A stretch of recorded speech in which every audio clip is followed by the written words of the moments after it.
Good afternoon. Thank you so much for coming back, guys.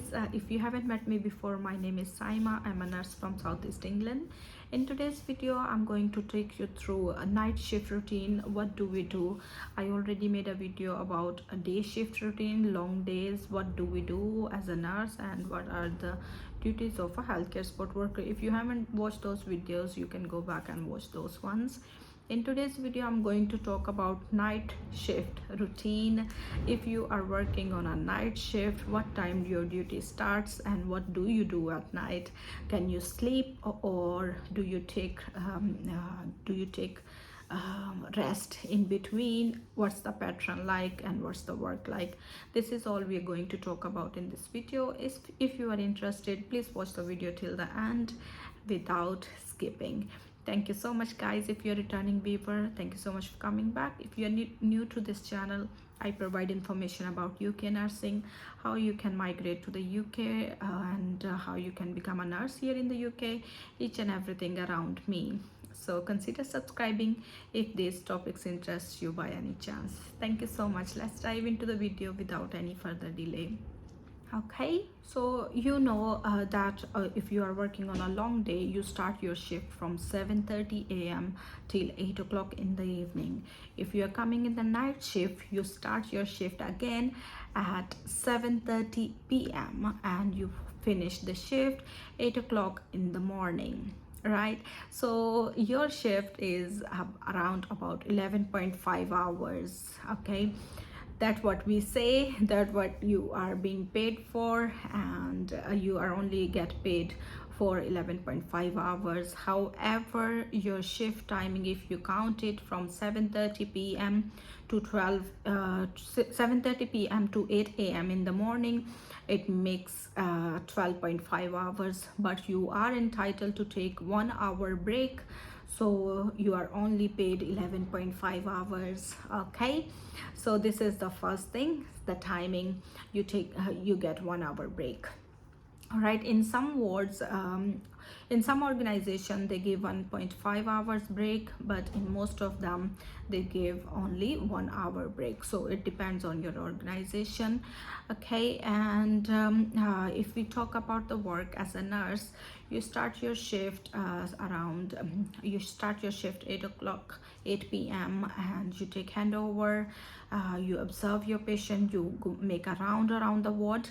You go around, have a look on your team. If you get 10 patients, you check those patients, introduce yourself to the patients. Hello, my name is Saima. I'll be your nurse today. I'll be your nurse looking after you tonight. How are you doing? How was your day? So just giving you example. Okay, right. So this is your introduction. You can do it with each patient at the start of your shift, and after that you check your vital signs, and we get a vital pack where we record the information of each patient. It's like a mobile, but you get login and password for that, and you can enter your patient vital signs on that. For example, temperature, blood pressure, oxygen saturation, patient height and weight. Different kinds of assessments are available on the vital pack. Yeah, so I was talking about different kind of assessments that you can record on vital pack. Okay, you can record vital signs. Obviously, you can record patient BMI on that. You can also record alcohol status of the patient. If they are alcoholic, have you given them any sort of advice to stop smoking or to stop drinking? You can record it there. Venous thrombosis also, you can record it there. Different kinds of assessments are there on that vital pack. It's like a mobile device. All right, let's keep it aside. That's vital signs. You do the vital signs of the patients, and you can check from the previous time also, like were there any outstanding OBs that you need to do before you start your shift? Were there any falls happened in the previous shift? Were there any problems that you need to be aware of? Okay, just go through your handover sheet and read all. I would say here we use bed view. So on the bed view in the system, you get a computer, you get a password and login. You log in and you sign in, and you sign in and you see the history of each patient, what's their mobility like, what's their clinical diagnosis, and what's their eating pattern, and what's their sleeping pattern. All the ADLs of the patient you can read on there, what's the treatment plan, and so everything is documented on the system, everything is documented on the medical notes as well. So if I refer a patient to a speech language therapist or a physiotherapist or a mental health nurse, or any other specialty like cardiologist or ortho, or someone else from our team, other than our team, they come and they write their notes on the medical notes of the patient. So they don't enter each and everything on the bed view on the state system. Say, so most of the times all other healthcare professionals, they write it on the medical notes. So don't forget your medical notes. Sometimes doctors, they just come and they write it on the medical notes, but sometimes, most of the times, they should be telling you that you as a nurse, that you need to know, if a cardiologist came, what did he say, what is the plan for this patient, or if the patient had any ortho appointment, what did they say about it, what's the plan. So you as a nurse, you need to know, and that doctor should be telling you also that I've seen the patient, I've reviewed the patient, and this is my plan, I've documented in the medical notes. Okay, if they don't tell you, sometimes they just write it in the medical notes. So it's your responsibility at the start of your shift, or whenever you get time. I do it in the beginning of the shift, just to be on the safe side, and I read through the medical notes. If there is anything I need to do before I start my job, before I start the duty, it will be best time for me to do it at that time, right? Because your medications, most of the time in the night shift, you start your medication 9 o'clock, because the timing is most of the times at 10 p.m. due medicines. So if you have 10 patients, I would say better to start at 9, so you can finish it on time, right? Because what happens is around 10 or 10:30 or 11, patients start sleeping, then you will be waking them up for the tablet. So it's better to start 9 o'clock, 9 p.m. your medication round, and before that you have to do your OBS, obviously. And so OBS done, medications done, you have read your medical notes, nothing outstanding, and you have finished your what do you call it, OBS, and meanwhile your sport worker, she'll be checking the pads of the patients. If patients are incontinent, if they are independent, no need to check, but you can ask them that if they need anything. But if they are dependent on the nursing staff, if they are dependent on the healthcare support workers, it is your responsibility to ask them, to check them whether they need a toilet, or if they want to have a walk or something like that, right? So what happens is, if patient is incontinent, means they cannot tell you that they need to wee or they need to poo. Okay, that is the time, without asking them, you need to check their pads. You need to check, because most of the times what we do is, if patient is incontinent, they can't tell you, so they will be wearing pads. So pads like we use for the kids, like nappies. Okay, if you don't know what are the pads, so there are adults incontinence pads also available here, so they will be wearing the pads. It is your responsibility and your healthcare support workers responsibility to check their pads quite often. Okay, as you have 10 patients, so you can start from the patient number 1 till 10, or if they tell you that I feel like I'm wet, go and have a look. You can prioritize as this according to the situation, just go with the flow, right? So you and your sport worker are checking the pads, making them ready for the bed. So around 11:30 or 11, we switch off the lights, not completely. The lights on your nursing stations, they stay on, but for the patients you can turn them off. Okay, and some patients, just ask them, some patients, they like to sleep with the light on. Some patients, they prefer to have it off. So just ask them how would they prefer to sleep, right? They have, each patient has their bedside light, so just ask them, do you want your light on or off? Now the lights are off and you are at the nursing station. You check your notes.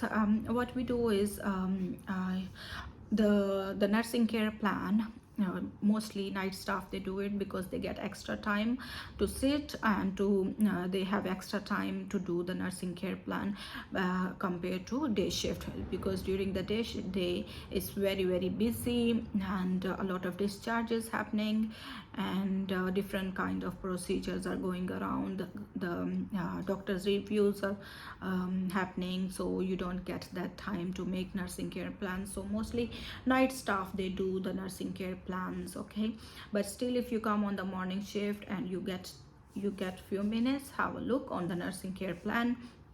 If it's been done, well and good. If it's not been done, you will be the one to do it, right? Okay, so nursing care plans, they will do it.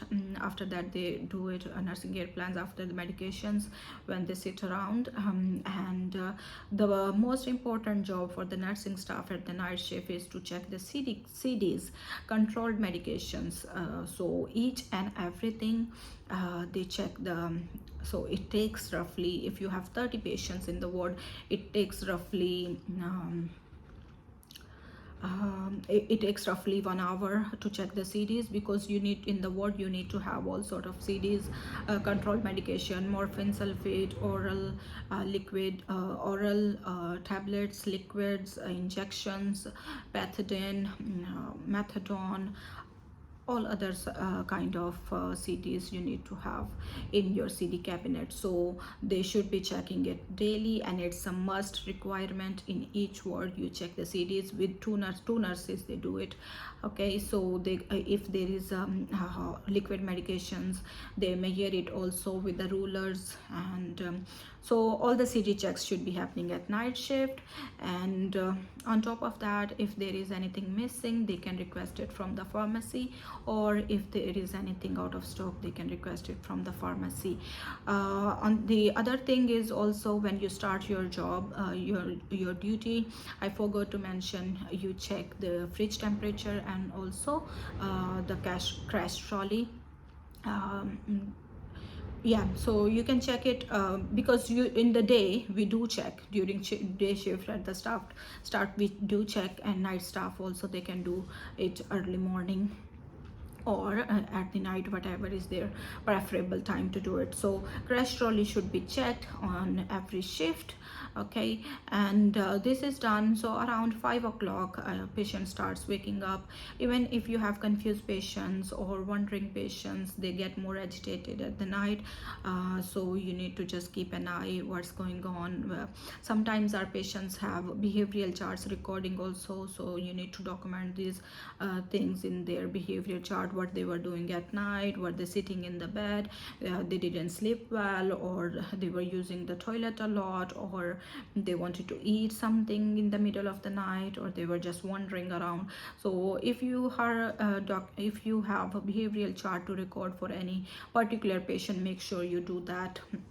Okay, so before doing the medicines, you also check the patient's blood sugars if they are diabetic, because dinners we serve around 6:30 or 6:30. So after the dinners, this is the time before they go to bed, you check their blood sugars also. So most importantly is OBS, blood sugars, and medicines, and their pads checking, skin checking on the same time. So everything is going, everything is happening at the same time, okay? So when you start to work, you will know how it works. So early morning, around time between 12 to 4, you just sit there in at the nursing counter, you observe your patients, you complete their care records, nursing care plans, you also read through the medical notes, you also check the CDs. So that 4 hours go by so quick, okay? You won't notice.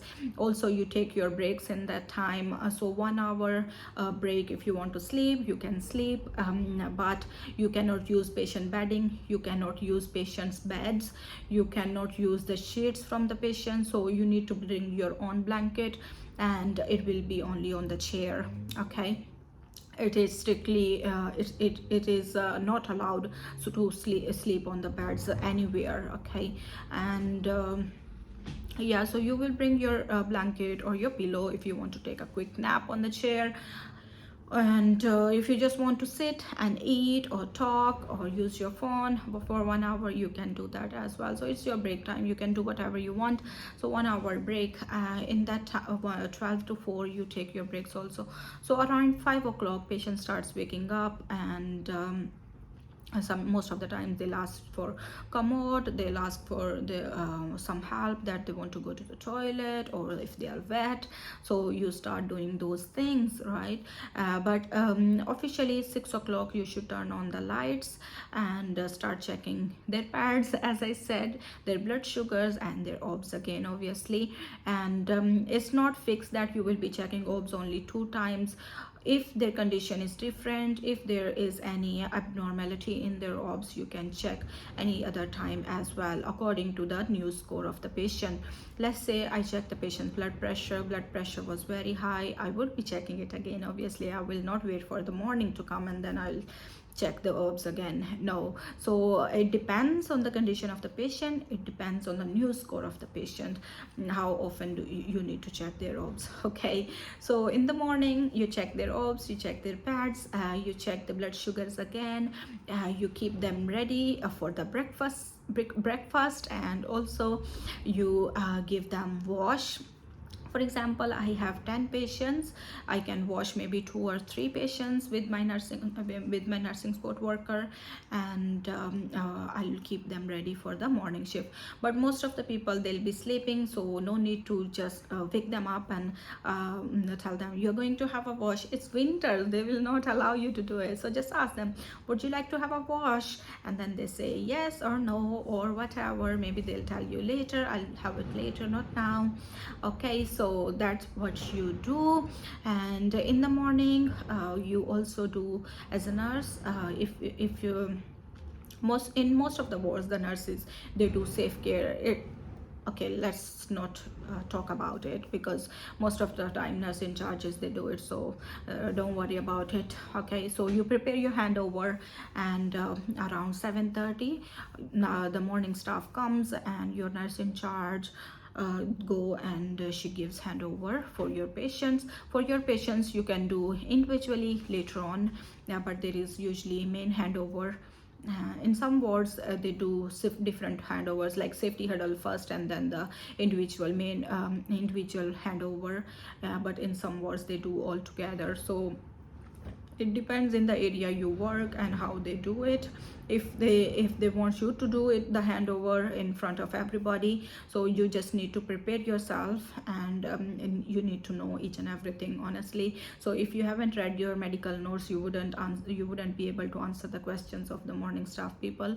So just make sure you know each and everything about your patient, what's their diagnosis, why they came in, and what was the treatment, if there is any outstanding bloods, any outstanding reports, x-rays, MRIs, any upcoming appointments today or tomorrow, their mobility, their pressure ulcers, their skin checks have been done. If there is any pressure ulcer, has it been reported to the TVN, or if they have catheter, if they've been opening their bowels, if there is any infection, if there are any swabs pending. So these are the things you need to know as a nurse. It is your job to know. Okay, so no one will be there to tell you that okay, Saima, your patient's blood, it's not your job to check the bloods. But I would say you should be checking the bloods of the patient. Maybe they have any sort of infection, and you are treating them with the other patient. So if they have, for example, if they have COVID and you didn't check the reports, so you will be treating the COVID positive patient with the other patient. So I think as soon as you send the report, you send the sample, just keep in mind that after 12 hours or after 6 hours I'll be getting this report and I need to check it. Okay, so the reports you should know also. If the patient is catheterized, keep an eye, do we need to do food and fluid charts, do we need to monitor their urine. If you are in medical leave, if you are in more persuade. Most of the times the elderly people, you need to remind them again and again to drink, so it's your job to do it, to remind them to drink. And also keep an eye on their urine output. If they are catheterized, you need to monitor it, you need to record it. And if they are not, just keep an eye on your intentional rounding. Have they weed in the past 12 hours or 10 hours or so? If they open bowels, what type of bowels they opened? Was it small, medium, large? Type, consistency, color. So everything you record. If the patient is on a stool chart, you record that as well. Okay, so that's all, guys, for me.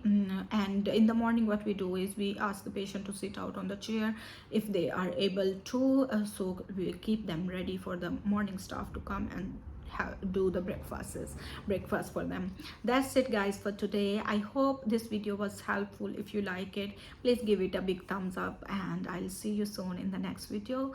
Till then, take care. Bye bye. God bless you all.